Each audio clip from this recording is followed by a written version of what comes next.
దేవుని పరిశుద్ధ నామమునకు సమస్త మహిమ ఘనత ప్రభావములు కలుగునుగాక. ఇప్పుడు వచ్చిన మీ అందరకు ప్రభు అయిన యేసుక్రీస్తు పరిశుద్ధ నామమున నా హృదయపూర్వక వందనాలు తెలియపరుస్తా ఉన్నాను. ప్రియులారా, మరి చదవబడినటువంటి లేఖన భాగంలో గలతీలకు రాయబడిన పత్రిక 2వ అధ్యాయము 15వ వచనం నుండి కిందకి కొన్ని వచనాలు మనం చదువుకుని ఉన్నాం. ఈ భాగంలో మరి అపోస్తలుడైనటువంటి పౌలు మరి యూదులతో వారి ఏర్పడినటువంటి సంఘర్షణ నిమిత్తమై మరి థియలాజికల్గా ఒక సమస్య వారికి ఏర్పడినటువంటి ఆ సమస్యను గురించి వారితో మరి ముచ్చటిస్తున్నటువంటి లేదా అది తప్పు అని అపోస్తలుడైన పౌలును మరి బాహ్యాటంగా అతడు మరి గద్దించినటువంటి స్థితిని కూడా మనం ఇక్కడ చూడగలుగుతా ఉన్నాం. మరి గడిచిన దినాల్లో మరి కొన్ని విషయాలు మనం నేర్చుకుని ఉన్నాం.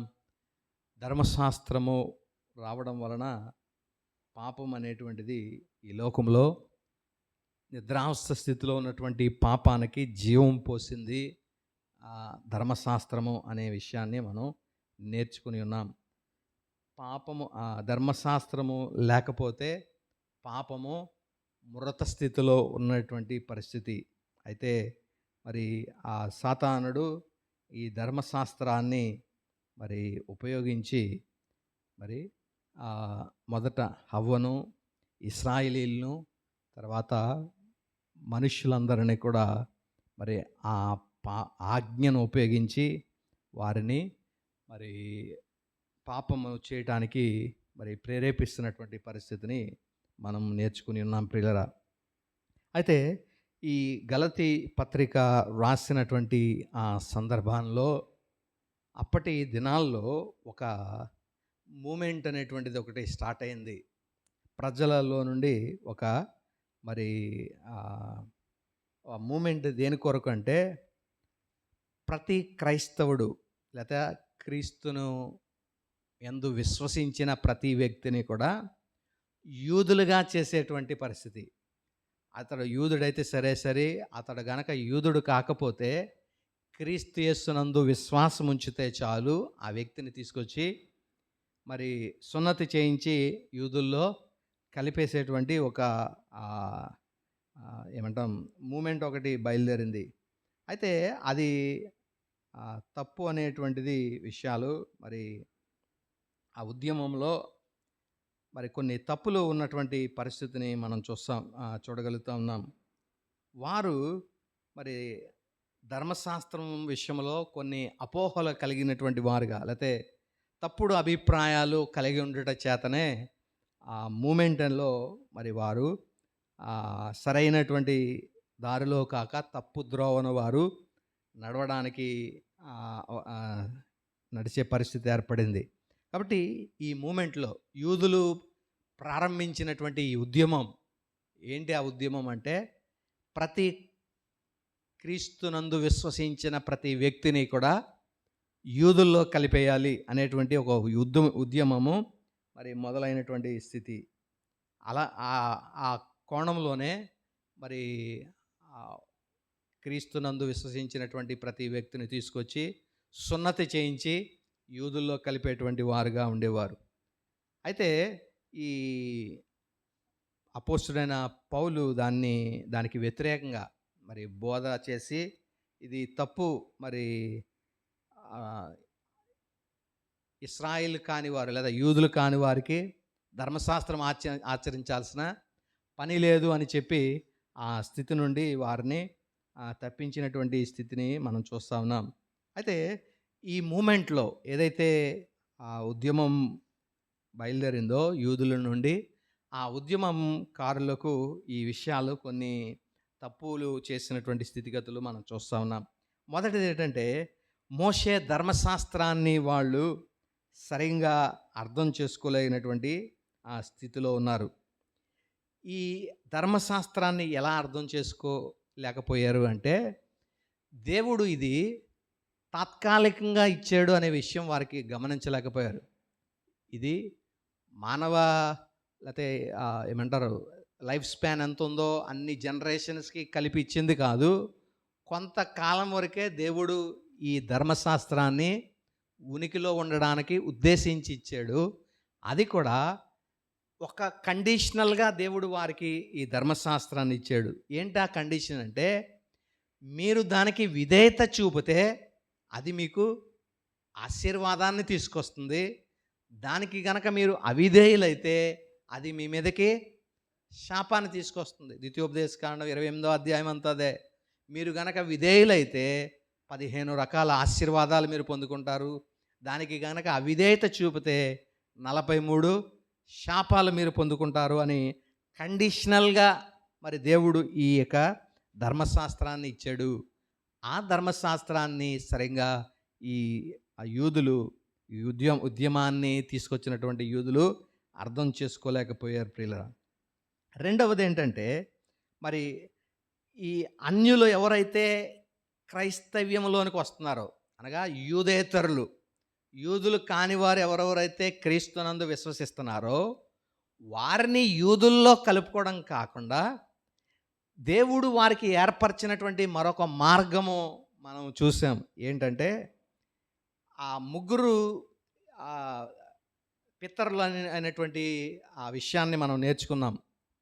9, 10 అధ్యాయాల్లో మనం నేర్చుకున్నప్పుడు ఇశ్రాయేలీలు అంటుకట్టబడడం, గ్రాఫ్టింగ్ అనేటువంటి సిద్ధాంతాన్ని మనం నేర్చుకున్నాం.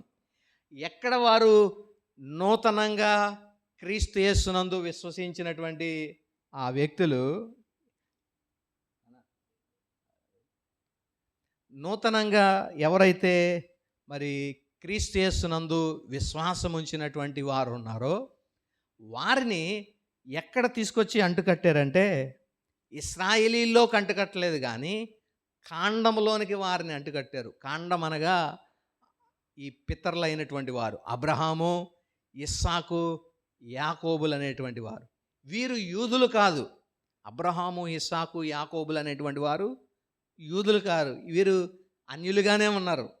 కాబట్టి దేవుడు అన్యుల నుండి వచ్చినటువంటి ఈ వ్యక్తులు ఎవరైతే ఉన్నారో, క్రీస్తు యేసునందు నమ్మిక ఉంచారో వారిని ఇశ్రాయేలీలతో కాక కాండములో దేవుడు వారిని అంటుకట్టినటువంటి స్థితిని మనం చూస్తున్నాం.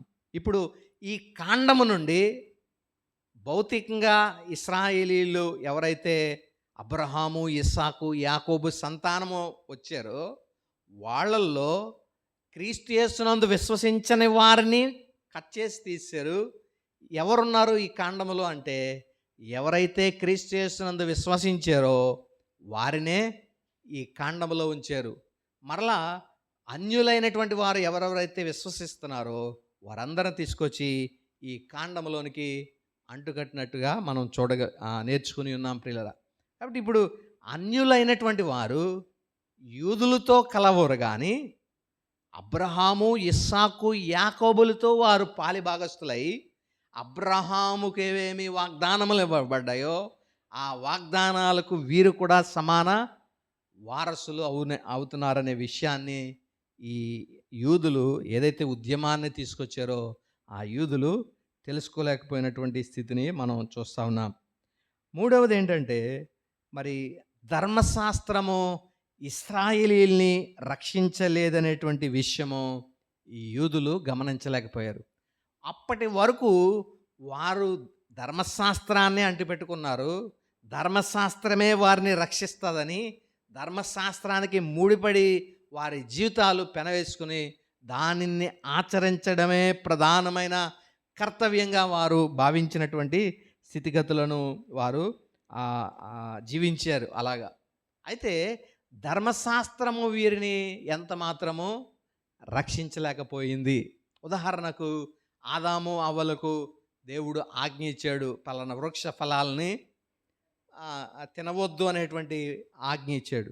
అయితే ఆజ్ఞ మరి ఆదాముకి ఇచ్చాడు ప్రధానంగా. అవ్వ దగ్గరకు వచ్చేసరికి ఆ ఆజ్ఞ ఎలాగా తయారైందంటే, నువ్వు ఆ పలానా వృక్ష ఫలాల్ని తినవద్దు, తాకవద్దు అనేటువంటి విషయం వచ్చింది. అయితే సాతానుడు ఈ ఆజ్ఞను ఏ విధంగా మిస్యూజ్ చేశాడు లేకపోతే దుర్వినియోగం చేశాడంటే, ఇది తినినా లేకపోతే తాకినా దీన్ని మనకి ఏమీ అవ్వదు అని చెప్పి, ఉదాహరణకి నేను తాగుతున్నాను చూడని బహుశా అది వెళ్ళి పట్టుకుని ఉండొచ్చు. చూడు నాకేం అవ్వలేదు, నువ్వు కూడా ఒకసారి పట్టుకొని చూడంటే అవ్వ కూడా వెళ్ళి పట్టుకుని ఉంటుంది. అప్పుడు కూడా అవ్వకి ఏమీ అవ్వలేదు. ఎందుకంటే దేవుడు చెప్పిన ఆజ్ఞలో ఇది లేదు. ఏది? తాకవద్దు అనేటువంటి ఆజ్ఞ దేవుడు ఇవ్వలేదు. దేవుడు చెప్పిందల్లా తినవద్దు అనేటువంటి ఆ మాటనే చెప్పాడు. కాబట్టి తాకినా నేను చనిపోలేదు, కాబట్టి ఇప్పుడు నేను దాన్ని తినినా నేను చనిపోను అనేటువంటి రీతిలో అవ్వ ఆ ఆజ్ఞను తినడానికి పూనుకున్నట్లుగా మనం చూస్తూ ఉన్నాం. అయితే ఇక్కడ మరి ఎప్పుడైతే ఆమె తిన్నదో ఆధ్యాత్మికంగా చనిపోయింది, శారీరకంగా చనిపోవడము ప్రారంభించినట్లుగా మనం చూస్తూ ఉన్నాం. కాబట్టి ఆజ్ఞ లేదా ధర్మశాస్త్రము వ్యక్తిని ఎంత మాత్రమో రక్షించదు అనే విషయాన్ని మనం జ్ఞాపకం చేసుకోవాలి. పోయిన వారం కూడా చెప్పాను, ధర్మశాస్త్రం ఇవ్వబడినప్పుడు 26,000 మంది చనిపోయారు. ధర్మశాస్త్రం ఇచ్చిన దినాన్న 26,000 మంది. మోషే కొండ మీదకి వెళ్ళి 40 రోజులు పైన ఉండిపోయాడు. కింద ఉన్న ఇశ్రాయేలీలకు అర్థం కావట్లేదు, మోషే బ్రతికున్నాడా చనిపోయాడు అనే విషయం తెలియట్లేదు. అయితే అహరోన్తో వీళ్ళు వచ్చి చెప్పారు, మాకు ఒక దేవుణ్ణి చేయి, మేము దేవుణ్ణి ఆరాధించడానికి మాకు ఒక రూపం కావాలంటే అహరోను చెప్పింది ఏంటంటే, మీకున్న దగ్గర ఉన్నటువంటి బంగారం అంతా తీసివ్వండి అంటే, వారు ఆ బంగారం అంతటిని కూడా వారు తీసినట్లుగా మరి అహరోనుకి ఇచ్చినప్పుడు అహరోను ఆ బంగారం అంతటితో మరి ఒక పోత పోసి ఒక దూడ ప్రతిమను చేయించినట్లుగా మనం చూస్తూ ఉన్నాం. ఆ దూడని చేయించి దూడని నమస్కారం చేసి దానికి సాగిలిపడి మరి అక్కడ చాలా భయంకరమైనటువంటి స్థితిగతులు చేస్తున్నప్పుడు దేవుడు మోషేకి చెప్పాడు, నువ్వు త్వరగా దిగి కిందకి వెళ్ళు అని మోషేకి ఆజ్ఞ ఇస్తే మోషే త్వరగా కిందకి దిగి చూసినప్పటికీ అక్కడ భయంకరమైనటువంటి విగ్రహారాధన జరుగుతూ ఉంది. అయితే ఆ దినమున మరి మోషే ఆజ్ఞాపించినప్పుడు ఈ యొక్క లేవీలు వెళ్ళి అక్కడ ఆరాధిస్తున్నటువంటి వారిని 3,000 మందిని చంపేస్తే దేవుడు ఒక తెగులు పంపించాడు. ఆ తెగులు కారణంగా ఆ దినమున 23,000 మంది చనిపోయారు. కత్తివాతన చనిపోయిన వారు 3,000, తెగులు వచ్చి చనిపోయిన వారు 23,000 మంది, మొత్తం 26,000 మంది ఆ దినమున చనిపోయారు. ఎప్పుడు ఇదంటే మోషే కొండ మీద నుంచి 10 ఆజ్ఞలతో పలకలను తీసుకుని వచ్చినటువంటి సందర్భంలో ఆజ్ఞ రావడంతోనే ప్రజల్లో మరి ఎంతో భయంకరమైనటువంటి నష్టం కలిగినటువంటి పరిస్థితిని మనం చూస్తూ ఉన్నాం. ఆజ్ఞ మనిషిని రక్షించలేదు అన్న విషయము వారు గ్రహించలేకపోయినటువంటి పరిస్థితిని మనం చూస్తున్నాం. అయితే ఈ ఉద్యమంలో ఈ విషయాలు వీరు గ్రహించలేనటువంటి స్థితిని మనం చూస్తూ ఉన్నాం. వారి ధ్యాస అంతా, దృష్టి అంతా దేని మీద అంటే, ఒక కొత్త వ్యక్తి క్రీస్తును అంగీకరించాడంటే ఆ వ్యక్తిని తెచ్చి యూదుల్లో కలిపేసుకోవాలి. ఇదే వారి యొక్క ధ్యాసగా ఉండింది. అయితే ఇలాంటి విషయాల్లో ధర్మశాస్త్రం వారిని రక్షించజాలదని, ధర్మశాస్త్రం ఆచరించడం వల్ల ఏ వ్యక్తి నీతిమంతుడిగా తీర్చబడడని విషయాలు వారు గ్రహించలేనట్లుగా మనం చూస్తూ ఉన్నాం. అయితే మరి ఆ యూదుల మీద ఇందాక చెప్పాను కదా, కొంతవరకే దేవుడు, కొంత లైఫ్ స్పాన్ లేకపోతే ఆ టైం స్పాన్ వరకే దేవుడు ఈ ధర్మశాస్త్రాన్ని మరి రూపొందించాడు. దాన్ని లేకపోతే ఇప్పుడు చూడండి, ఒక మందును తయారు చేసినప్పుడు దానికి ఒక ఏముంటుందంటే మ్యానుఫ్యాక్చరింగ్ డేట్ ఒకటి ఉంటుంది, దాని కింద ఎక్స్పైరీ డేట్ ఉంటుంది ప్రతి ప్రోడక్ట్కి. ఆ ఎక్స్పైరీ డేట్ దాటిన తర్వాత ఆ మందు సరిగా పని చేయదు అనేటువంటి విషయం మనకు తెలుసు. కాబట్టి ఆ లోపు వరకే ఇది పనిచేస్తుంది. మ్యానుఫ్యాక్చరింగ్ డేట్ నుండి ఎక్స్పైరీ డేట్ వరకే అది పనిచేస్తుంది. అలాగా ధర్మశాస్త్రాన్ని పెట్టినప్పుడు కూడా దేవుడు దీనికి ఒక ఎక్స్పైరీ డేట్ పెట్టాడు. ఆ ఎక్స్పైరీ డేట్ ఎప్పుడంటే క్రీస్తు ప్రభువారు ఉద్భవించి ఆయన మరణం ఇచ్చే వరకు కూడా దేవుడు ఈ యొక్క ధర్మశాస్త్రాన్ని ఉనికిలో ఉంచారు. ఎప్పుడైతే క్రీస్తు ప్రభువారు సిలువలో మరణించారో ధర్మశాస్త్రాన్ని ప్రభువారు ఏం చేశారంటే ధర్మశాస్త్రానికి సమాప్తం అయిపోయింది, దానికి ఎక్స్పైరీ డేట్ అయిపోయింది. క్రీస్తు ప్రభువారు చనిపోయి మృత్యుంజయుడిగా 3వ దినాన లేచిన దినము నుండి ధర్మశాస్త్రం యొక్క ఎక్స్పైరీ డేట్ అయిపోయింది. కానీ ఈ యూదులు ఇప్పటికీ కూడా ఈ ధర్మశాస్త్రాన్ని, ఎక్స్పైర్ అయిపోయినటువంటి ధర్మశాస్త్రాన్ని ఇంకా ఇంకా ఇంకా వాడుతూనే ఉన్నారు. అది వారికి మేలు చేయకపోగా ఏం చేస్తూ పెడుతుంది? అది కీడే ఎక్కువగా వారికి తీసుకుని వస్తూ ఉంది. ఎందుకంటే అందులో ఉన్న ప్రతి ఆజ్ఞను పాటించాలి. ప్రతి ఆజ్ఞను పాటించే సామర్థ్యం మనిషి దగ్గర లేదు. ఒక్క ఆజ్ఞ తప్పిపోయినా అన్ని ఆజ్ఞల్లో వారు తప్పిపోయినట్లే. కాబట్టి ఆ తప్పిపోయినడం వల్ల వారికి వచ్చేదేంటి? దాన్ని అనుసరిస్తే ఆశీర్వాదము, 15 ఆశీర్వాదాలు, అనుసరించకపోతే 43 శాపాలు వారి మీదకి వస్తున్నాయి. కాబట్టి ఈ శాపాలే వారి మీద ఎక్కువగా ఏలుబడి చేస్తాయన్న విషయాన్ని ఈ యొక్క ఉద్యమకారులు గుర్తించలేకపోయారు. ఆ వారి పనుల్లో ఏంటంటే మారిన ప్రతి వ్యక్తిని తీసుకుని వచ్చి యూదుల్లో కలిపేసుకోవడమే వీరి యొక్క పనిగా సరిపోయింది.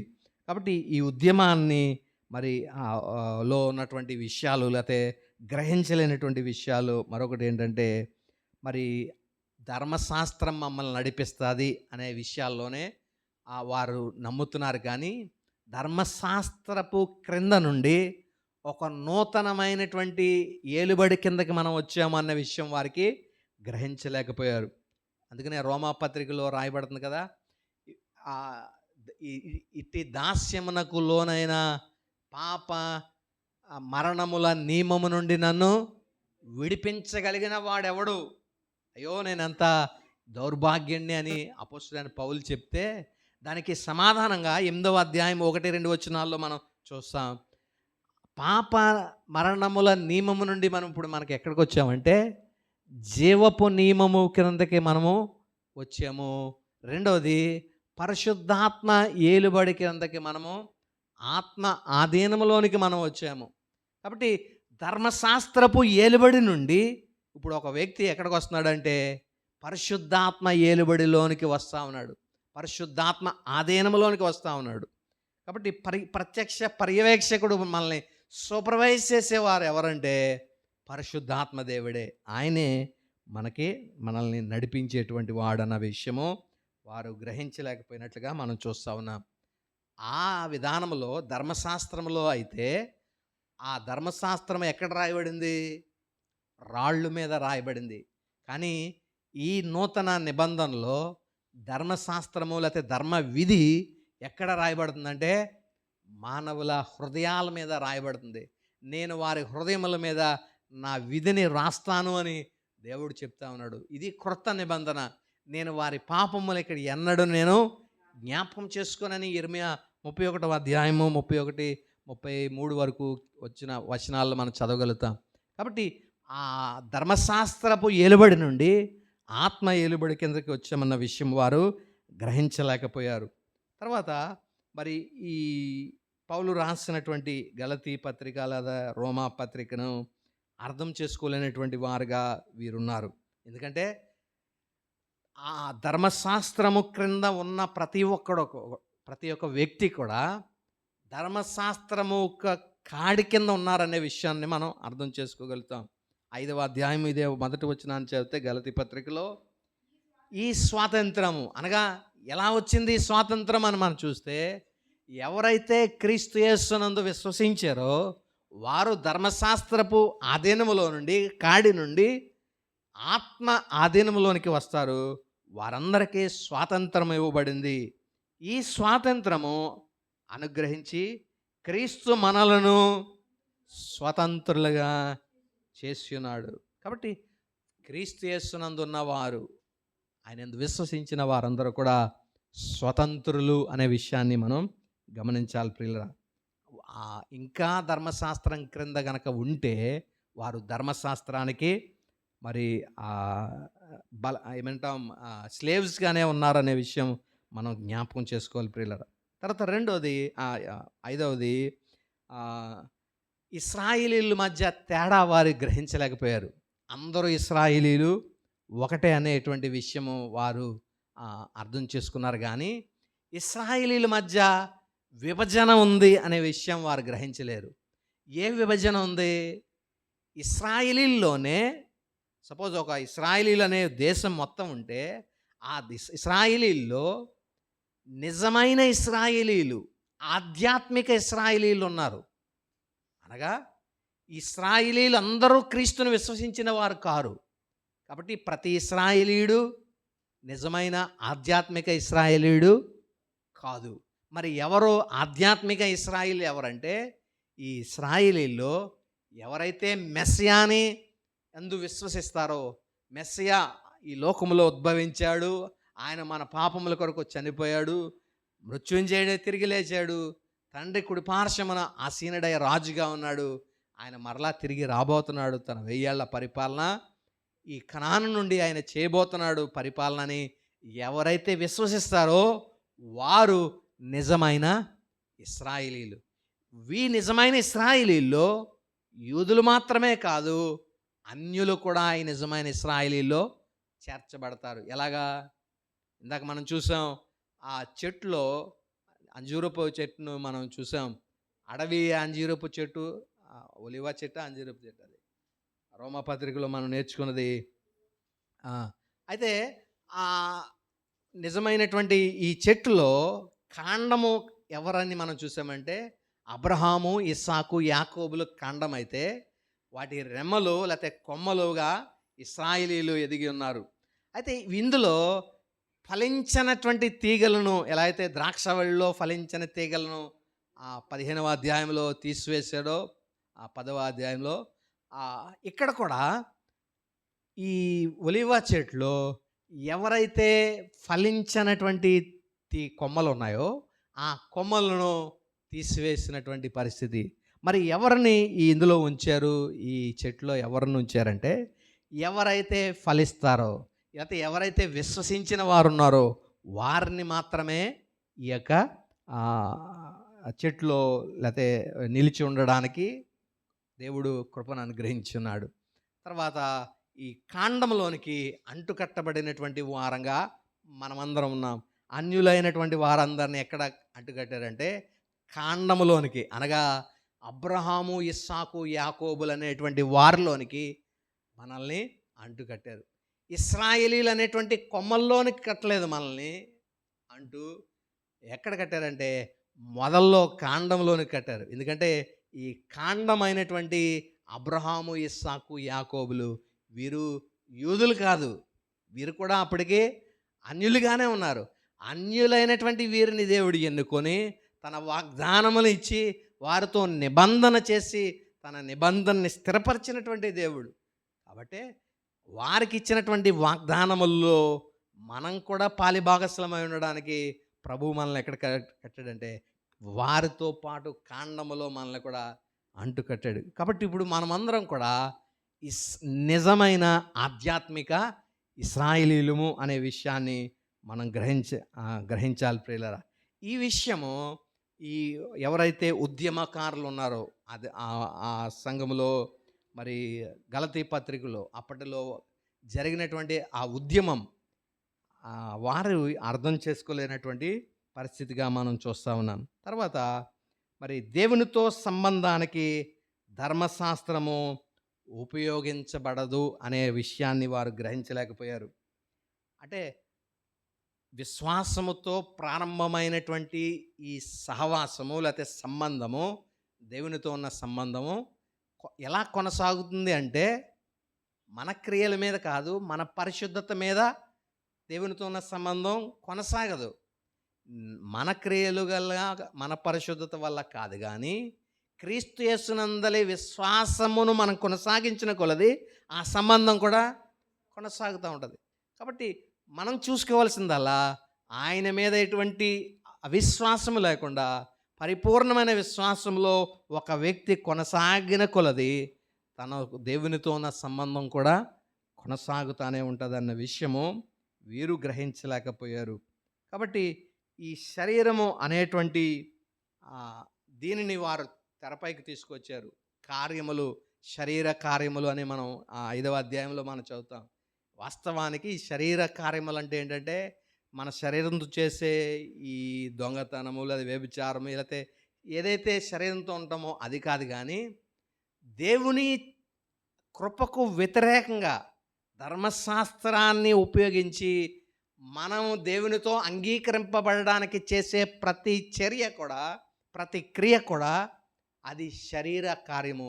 అంటే ఈ ఈ భౌతికంగా మనం కనపడేటటువంటి ఈ శరీరం ఏదైతే ఉందో, ఈ శరీరము ఉచితంగా దేవుడిచ్చినటువంటి రక్షణను, ఉచితంగా దేవుడిచ్చిన కృపను ఉపయోగించుకొని దేవుడి చేత అంగీకరింపబడడానికి ఇష్టపడదు.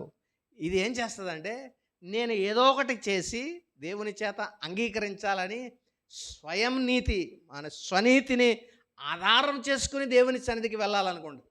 అందుకనే ఇప్పటి కాలంలో ప్రతి క్రైస్తవుడు కూడా ఈ సువార్తను అంగీకరించడానికి ఎంతో కష్టమైపోద్ది. ఎందుకంటే ఉచితంగా ఎందుకండి అంటారు. అంటే అప్పుడు వరకు మేము ఎంతో పరిశుద్ధంగా జీవించాం, పవిత్రంగా జీవించాం, యథార్థంగా జీవించాం అని వారి యథార్థతను బట్టి, పవిత్రత బట్టి, భక్తిని ఆధారం చేసుకుని, దీన్ని బేస్ చేసుకుని మేము అంగీకరింపబడతామంట. కానీ వాస్తవానికి ఇవేమీ కొలమానం కావు దేవుడు నిన్ను అంగీకరించడానికి. నీలో ఉన్న విశ్వాసమును మాత్రమే దేవుడు కొలమానంగా చూస్తాడు. నీలో విశ్వాసం ఉంటే దేవుడు నిన్ను అంగీకరిస్తాడు. కాకపోతే సెకండరీ అదంతా. భక్తి, మనం చేసే భక్తి ఉండాలి కాదనట్లేదు, కానీ అది ఆధారం చేసుకుని నీవు అంగీకరింపబడతావు అనేది అనుకోవడం అవివేకము ప్రియులారా. కాబట్టి ఈ ఉద్యమం ఏదైతే బయలుదేరిందో, ప్రతి క్రీస్తునందు విశ్వసించిన ప్రతి వ్యక్తిని యోధా మతంలో కలిపేయాలి అనుకునేటువంటి ఈ ఉద్యమం ఏదైతే ఉందో, వారు గ్రహించలేనటువంటి మరొక సంగతి ఏంటంటే, ధర్మశాస్త్రాన్ని ఆధారం చేసుకుని దేవునితో ఒక సంబంధాన్ని ఏర్పరచడానికి ధర్మశాస్త్రం ఉపయోగపడుతుంది అని వారు గ్రహించరే కానీ ధర్మశాస్త్రం వారికి ఉపయోగపడదు అనే విషయాన్ని వారు గ్రహించలేకపోయారు ప్రియుల. తర్వాత దేవుని వాగ్దానముల విషయంలో అబ్రహాముకి ఇచ్చిన వాగ్దానములు, నిబంధన వేరువేరు అని గ్రహించాలి. వారు అది విషయాన్ని గ్రహించలేకపోయారు. వాస్తవానికి ఇలాగ ఆలోచన చేద్దాం. 12వ అధ్యాయములో దేవుడు అబ్రహాముకి ఇచ్చినవన్నీ కూడా వాగ్దానాలు, ప్రామిసెస్. ఆ 5 రకాల వాగ్దానాలని దేవుడు అబ్రహాముకి ఇచ్చాడు. నిన్ను గొప్ప చేస్తాను, నిన్ను జనాంగమును హెచ్చిస్తాను, నీ ద్వారా సమస్త దేశములు వర్ధిల్లుతారు అని, ఆశీర్వదింపబడతారని, ఇలాగ ఏదైతే వాగ్దానాలు ఉన్నాయో అవన్నిటినీ కూడా వాగ్దానాలుగా మనం చూడాలి. వాగ్దానాలు, ప్రామిసెస్. అయితే 15వ అధ్యాయములు మనం చూసినప్పుడు, 15వ అధ్యాయంలో దేవుడు అబ్రహాముకి ఇచ్చింది ఏంటంటే నిబంధన చేశాడు.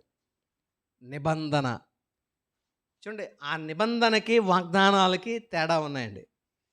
నిబంధనలకి వాగ్దానాలకి తేడా ఉన్నాయి. ఇప్పుడు ఈ నిబంధన ఏదైతే ఉందో, నిబంధనని స్థిరపరచడానికి దేవుడు అక్కడ ఒక విషయాన్ని చేశాడు. ఏంటంటే, ఇది నాకు జరుగుతుందని నేను ఎలా నమ్ముతాను అని అబ్రహాం అన్నప్పుడు దేవుడు అతనికి ఏం చేశాడంటే, ఒక పశువుల్ని, ఒక సంవత్సరపు గొర్రె పిల్లను, సంవత్సరపు మేకపిల్లను, తర్వాత ఒక గువ్వను, వీటన్నిటిని కూడా గువ్వను వధించలే కానీ మిగిలిన వాటిని అన్నింటినీ వధించి, నడుముకు వధించి 2 భాగాలుగా ఎదురెదురుగా, ఒకదానికి ఎదురుగా ఒకటి ఉంచాడు. వాటి మీద ఇవి వాళ్తున్నాయని చెప్పి వాటిని తోలుతా అలాగ చూశాడు. సాయంకాలం అయినసరికి అతడికి నిద్రపోయాడు. అతను నిద్రించే సమయంలో దేవుడు ఆ కళేబరముల యొక్క మధ్య భాగము నుండి అగ్నిగా దేవుడు వాటి మధ్య గుండా నడిచి వెళ్ళినట్లుగా మనం చూస్తూ ఉన్నాం. దీన్ని మనం ఎలా చూడొచ్చు అంటే, దేవుడు అబ్రహాంతో చేసిన నిబంధన ఏంటి? ఆ నిబంధన అంటే, నీ సంతానానికి ఈ దేశాన్ని నేను స్వాస్యంగా ఇస్తాను అనేటువంటి ఏదైతే నిబంధన చేశాడో, ఆ నిబంధన నేను స్థిరపరుస్తున్నాను. ఎలాగంటే, ఇగో దీని గుండా నేను నడిచి వెళ్తున్నాను. ఒకవేళ ఈ నిబంధన గనక నేను నీతో స్థిరపరచకపోతే ఈ పశువులకు ఏ విధంగా అయ్యిందో నాకు ఆ విధంగా అవుతుంది అన్నట్లుగా ఒక బలమైనటువంటి నిబంధన అబ్రహాముతో దేవుడు చేశాడు. ఇది అన్కండిషనల్. అబ్రహాం ఏమి దీనిలో పాల్గొనలేదు. అది నెరవేర్చడానికి అబ్రహాం కూడా ఏం చేయాల్సిన అవసరత లేదు. ఇతడు పడుకున్న స్థితిలో, నిద్రాస్థితిలో ఉన్నాడు. అబ్రహాముతో ఈ నిబంధన దేవుడు చేశాడు. అయితే ఈ నిబంధన ప్రకారము దేవుడు అబ్రహాముకు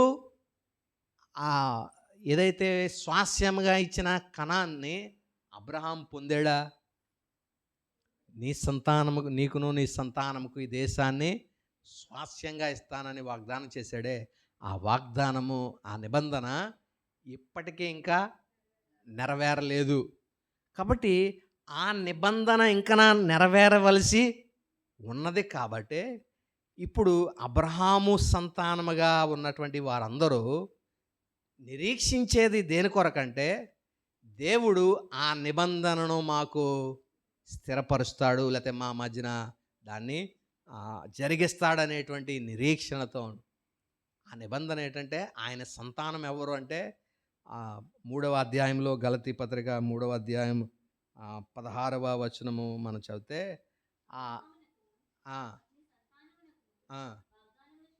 వాగ్దానములు చేయబడను, అనేకులను గూర్చి అన్నట్లుగా లేదు, కానీ ఒక్కని గూర్చి అన్నాడు, నీ సంతానము అనేటువంటి మాట. సంతానం అంటే ఇక్కడ బహు అర్థాలు, అంటే 2 అర్థాలు వస్తాయి. ఉదాహరణకి ఇంగ్లీష్లో షీప్ అనే మాట ఉందనుకోండి. షీప్ అంటే అది సింగులర్ ఉంటుంది, ప్లూరల్ ఉంటుంది. అంటే ఒకటి తీసుకొచ్చినా మనం షీపే, ఒక 10 తీసుకొచ్చినా షీపే, సింగులర్ ప్లూరల్.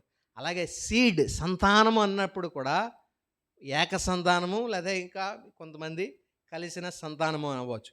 కానీ ఇక్కడ దేవుడు చెప్పింది, అబ్రహాముకి చెప్పింది అనేకులకు అనేట్లుగా కాక ఏక సంతానానికి, అనగా క్రీస్తు ప్రభువుకి, అనగా అబ్రహాము కుమారుడైన క్రీస్తుకు ఈ కనానుని స్వాస్యంగా ఇస్తానని దేవుడు ఆ నిబంధన చేశాడు.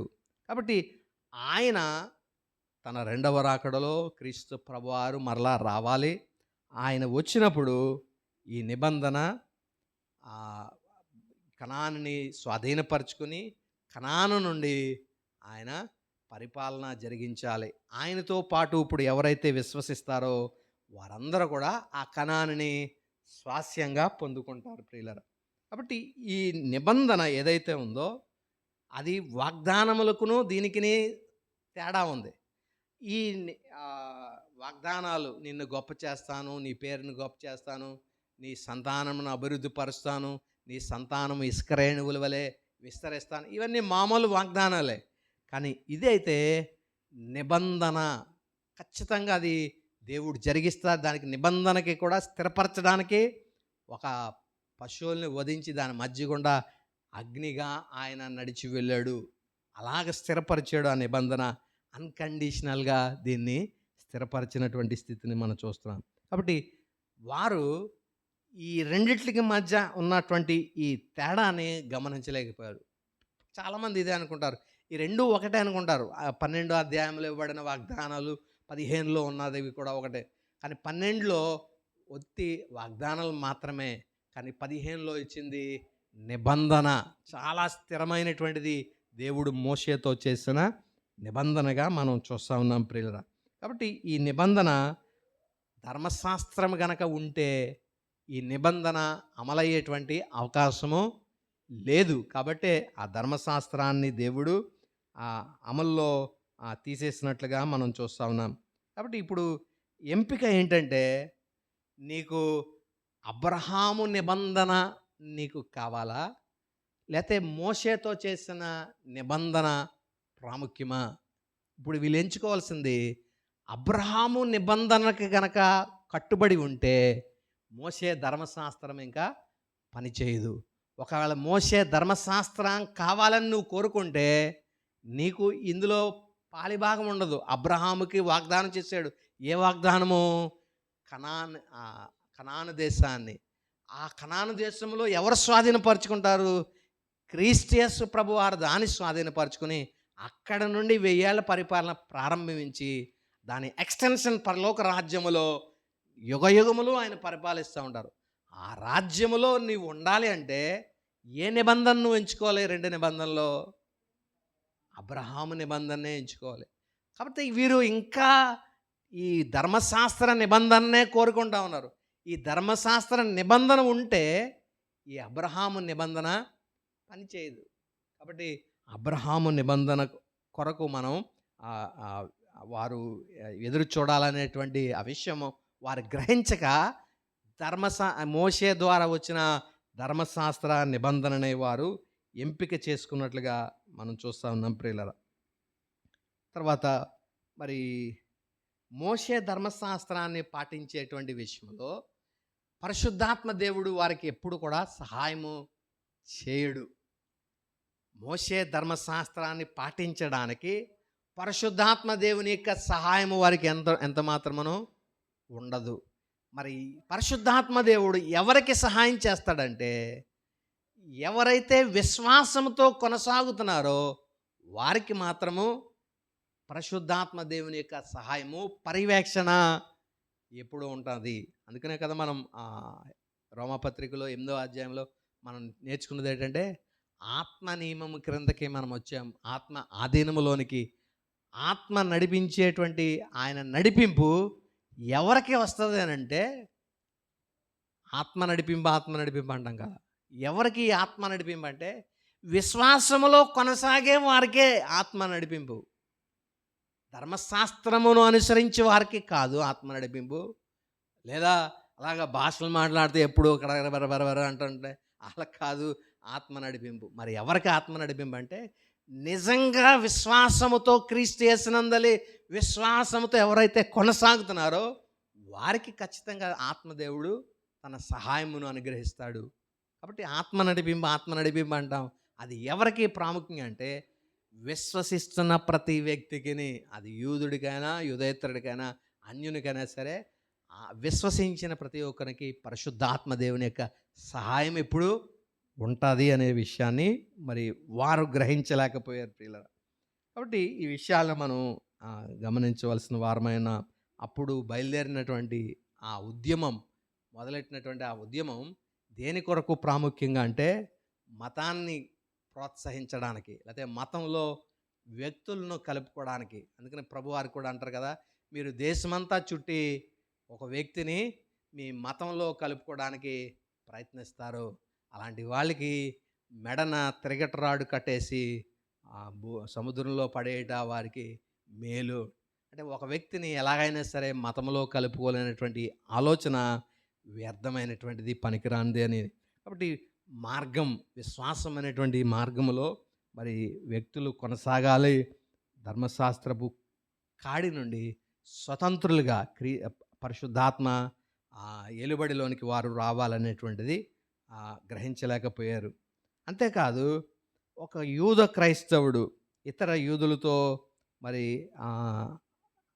ఆచారబద్ధమైనటువంటి ఆరాధన ఆచరించే స్వేచ్ఛ కలిగి ఉన్నాడనే విషయాన్ని కూడా వారు గ్రహించలేకపోయారు. ఇప్పటి వరకు వీరికి వచ్చిన సమస్య ఏంటంటే యూదుడు అన్యుడు కలిసి ఆరాధించేటువంటి స్వేచ్ఛ వీరికి లేదు. ఇదే ప్రధానమైనటువంటి సమస్య. యూదులు అన్యులు కలిసి ఆరాధించేటువంటి స్వేచ్ఛ లేదు. ఎందుకంటే భోజనం చేయాల్సి వచ్చినప్పుడు వారితో వీరు భోజనం చేయకూడనటువంటి పరిస్థితి. అక్కడ విభిన్నమైనటువంటి క్లాష్ వారి మధ్య ఏర్పడింది. కానీ ఇప్పుడు మరి ఆ దేవుడు ధర్మశాస్త్రాన్ని తొలగించాడన్నటువంటి విషయము గ్రహించి ఉండుంటే వీరి మధ్య ఈ ఆచారపరమైనటువంటి అడ్డంకులను వీరు అవరోధాలను తొలగించుకునేటువంటి వారు. కాబట్టి ఈ విషయాలు వారు గ్రహించలేనటువంటి పరిస్థితిని మనం చూస్తూ ఉన్నాం ప్రియులారా. అయితే మరి ఏది ధర్మశాస్త్రము కంటే గొప్ప అయినది ఏది అంటే కృప ధర్మశాస్త్రము కన్నా గొప్పది, ఉత్తమమైనది అనే విషయాన్ని మనం గమనించుకోవాలి ప్రియులారా. ఒక వ్యక్తి ధర్మశాస్త్రాన్ని గనక అనుసరిస్తే ఆ వ్యక్తి ఎలా మనం పిలుస్తామంటే ఆ వ్యక్తిని దాసుడు అని మనం పిలుస్తాం. దాసుడు. అదే గనక కృప క్రింద ఉంటే ఆ వ్యక్తుల్ని స్వతంత్రులు లేదా కుమారులు, వారసులు అనేటువంటి పేర్లు వారికి ఇవ్వబడ్డాయి ప్రియులరా. కృప కింద ఉన్న వారికి ఆ కుమారులని వారసులు అనేటువంటి పేర్లు. అదే ధర్మశాస్త్రం అనుసరించేటువంటి వారిలేమో దాసులు అనేటువంటి పేరు. అయితే ఈ ధర్మశాస్త్రాన్ని ఉల్లంఘిస్తే మనం చెప్పుకున్నాం కదా, ద్వితీయోపదేశకాండం 27వ అధ్యాయంలో 28వ అధ్యాయంలో ధర్మశాస్త్రాన్ని అనుసరిస్తే ఆశీర్వాదాలు, అనుసరించకపోతే దాన్ని కనుక మీరితే శాపములు అనే విషయాన్ని మనం చూసాం. ఆ శాపాలనే శిక్ష కింద వారి మీదకి వస్తున్నాయి. ఆ శిక్ష ఏంటంటే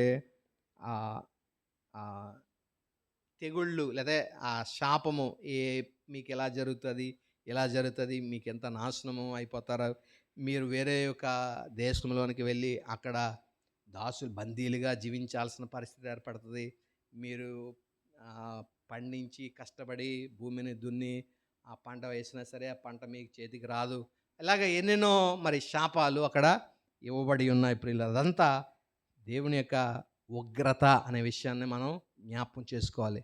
ధర్మశాస్త్రాన్ని ఆచరించకపోవడం వల్ల వారి మీదకి ఉగ్రత వస్తుంది అనే విషయాన్ని మనం గమనించాలి. కాబట్టి మనుషుడు మరి స్వాభావికంగా మరి వారిలో నీతి లేనటువంటి వాడుగా ఉన్నాడు. స్వాభావికంగా మనిషి యొక్క స్వభావము ఆ పాప స్వభావము, పాప నైజము అతనిలో ఉంది. కాబట్టి ఈ వ్యక్తిలో నీతి అనేటువంటిది లోపించి ఉన్నట్లుగా మనం చూస్తూ ఉన్నాం.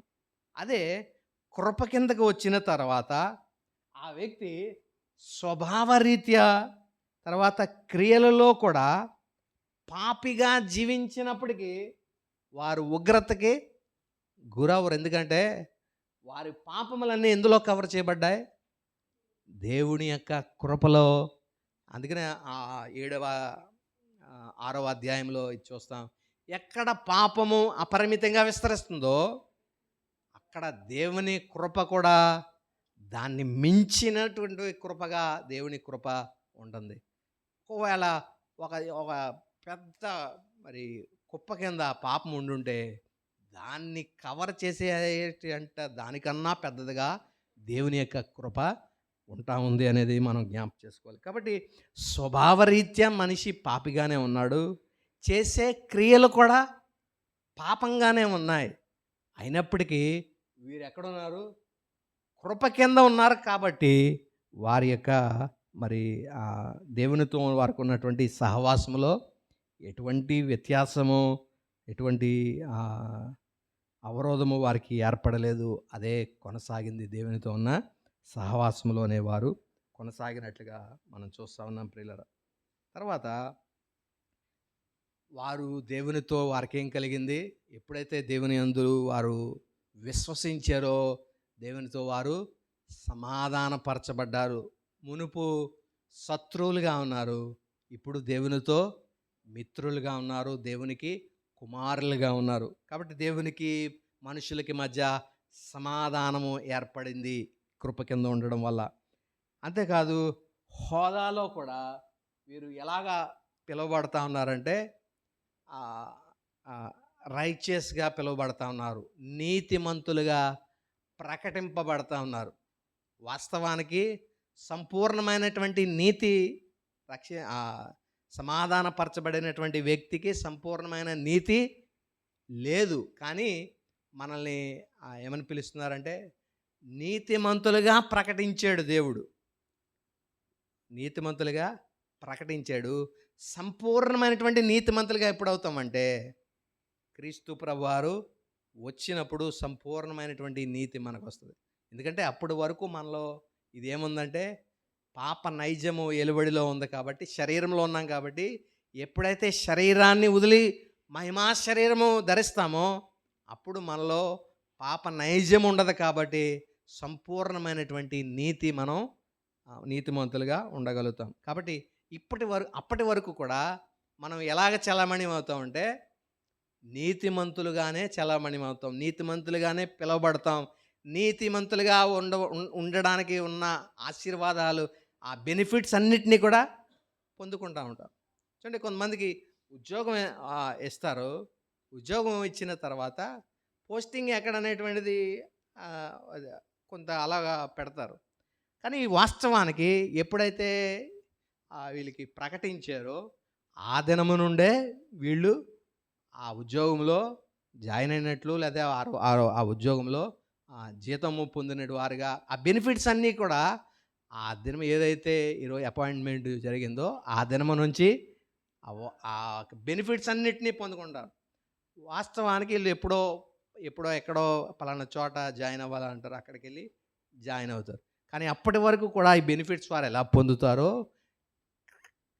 ఇక్కడ కూడా క్రీస్తు యేసునందు విశ్వసించిన వారందరూ కూడా దేవునితో సమాధానపరచబడిన వారందరినీ దేవుడు వారందరినీ కూడా నీతిమంతులుగా ప్రకటిస్తాడు. ఆ నీతిమంతులుగా బడిన ప్రతి వ్యక్తి కూడా నీతిమంతులుగా ఉండడం వల్ల ఏమేమి బెనిఫిట్స్ ఉన్నాయో ఆ బెనిఫిట్స్ అన్నీ మనం పొందుకుంటాం. కానీ వాస్తవానికి సంపూర్ణ నీతిమంతులమా అంటే కాదు. ప్రకటింపబడిన నీతిమంతులం.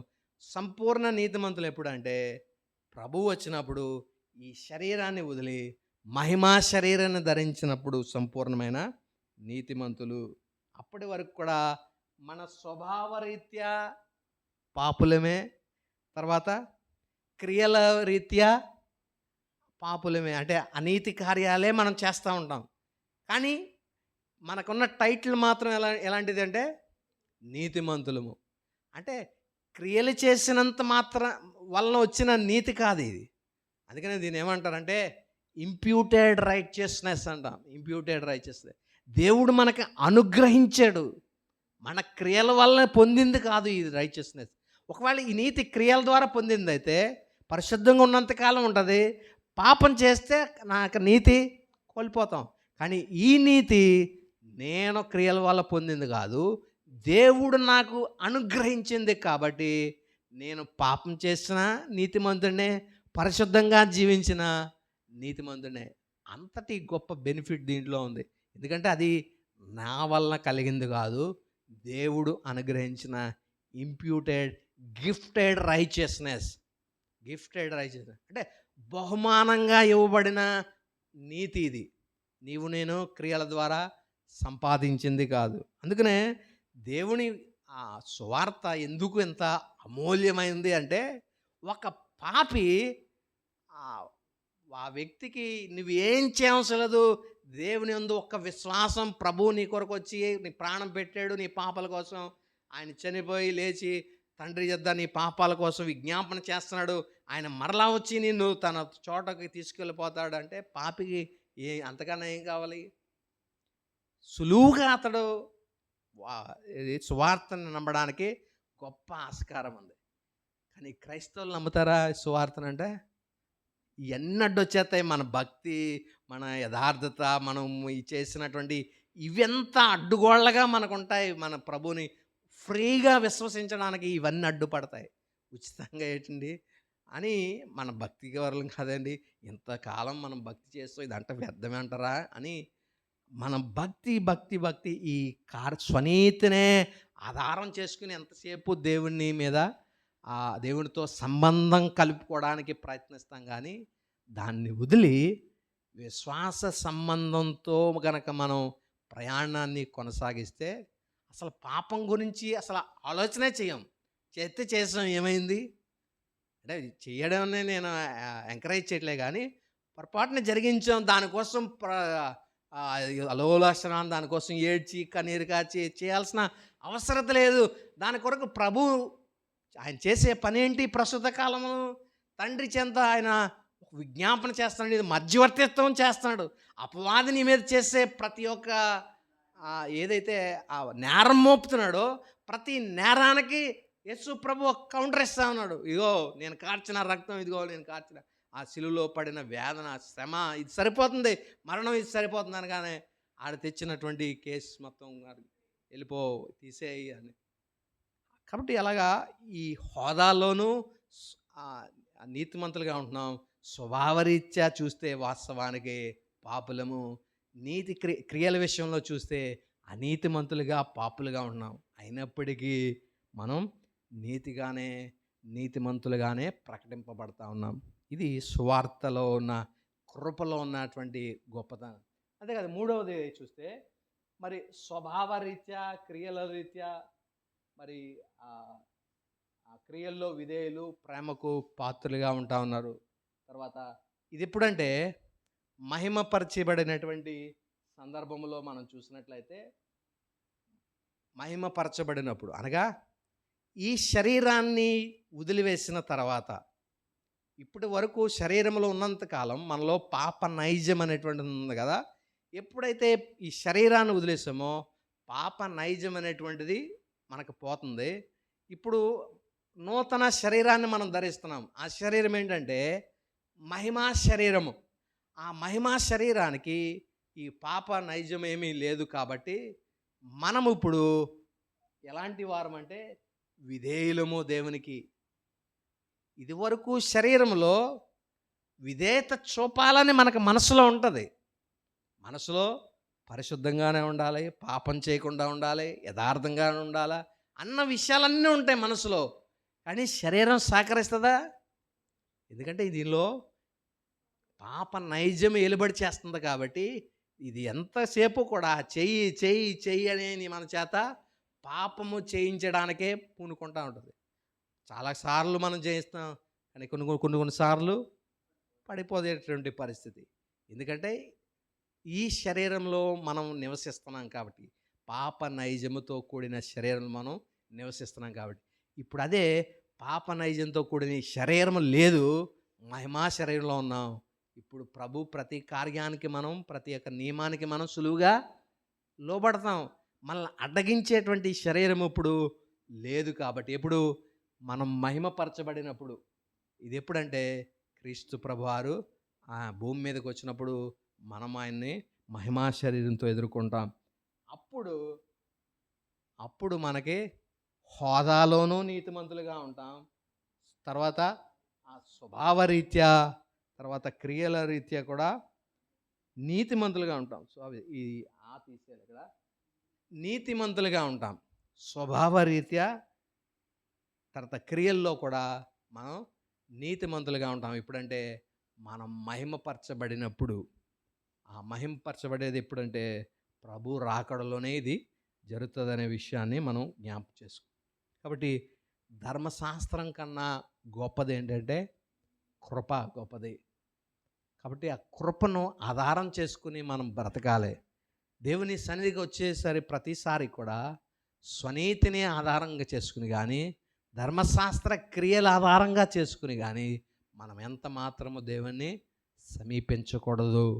మనం ఎలాగ సమీపించాలంటే ఆయన కృపను ఆధారం చేసుకుని, క్రీస్తు యేసున ద్వారా మనం ఆయన మనకు అనుగ్రహించినటువంటి సమాధాన స్థితి పొందిన వారమై నీతిమంతులుగా, ఆయన కుమారులుగా, వారసులుగా దేవుని సన్నిధిని మనం వెళ్ళినప్పుడు దేవుడు మనల్ని అంగీకరిస్తాడు. నిన్ను నన్ను బట్టి కాదు, కానీ క్రీస్తు యేసు ఆయన సిలువలో ముగించిన పనిని బట్టి ప్రభువు మనల్ని అంగీకరిస్తాడు. కాబట్టి అట్టి కృప మనందరినీ అంగీకరించేటువంటి కృపాభాగ్యం దేవుడు కూడిన మనందరికీ వాక్యం వినిచిన వారికి అనుగ్రహించిన గాక. ఆమేన్. చిన్న ప్రార్థన చేసుకుందాం. కృపయు కనికరం గల మా ప్రియ పరలోకపు తండ్రి, కొద్ది నిమిషాలు మీ వాక్యాన్ని ధ్యానం చేయడానికి మీరు మాకు ఇచ్చినటువంటి కృపను బట్టి వందనాలు. ఇదిగో మీ వాక్యాన్ని మేము ధ్యానం చేసి ఉన్నాం. గలతీ పత్రికలో మరి నాన్న తండ్రి, మరి ధర్మశాస్త్రాన్ని ఆచరించడానికి వారెంతో మరి ఉత్సాహం చూపినటువంటి వారుగా ఒక ఉద్యమాన్ని తీసుకుని వచ్చి ధర్మశాస్త్రంలో ప్రతి ఒక్క వ్యక్తి మరి అనుసరించినటువంటి వ్యక్తిగా, యూదుడిగా ప్రతి ఒక్క వ్యక్తి మార్చబడాలని వారిని అన్యులను కూడా యూదులుగా చేసేటువంటి పరిస్థితులు.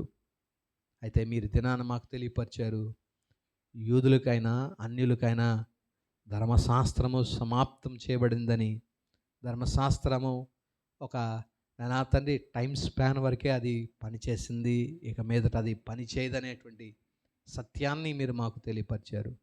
వాక్యము విన్న మేమందరమును వాక్యానుసారంగా జీవించడానికి మా క్రియలు ఆధారం చేసుకొనక, స్వనీతిని ఆధారం చేసుకొనక, ధర్మశాస్త్రాన్ని ఆధారం చేసుకొనక మీ కృపను ఆధారం చేసుకొని క్రీస్తు యేసు అనుగ్రహించినటువంటి నీతిని పొందుకున్న వారమై నీతో నా తండ్రి యుగయుగములు మిమ్మల్ని సేవించేవారుగా ఆరాధించేవారుగా ఉండడానికి కావలసిన కృపాభాగ్యాన్ని కూడిన మా అందరికీ వాక్యం వినిచిన బిడ్డలకు మీరు అనుగ్రహించి మహిమను పొందుకునమని, అట్టి స్థిరమైనటువంటి విశ్వాసంలో మమ్మల్ని వేరుపారేటటువంటి కృపాభాగ్యం అందరికీ దయచేయమని యేసుక్రీస్తు పరిశుద్ధ నామమున స్తుతించి ప్రార్థించి వేడుకొనుచున్నాం తండ్రి. ఆమేన్.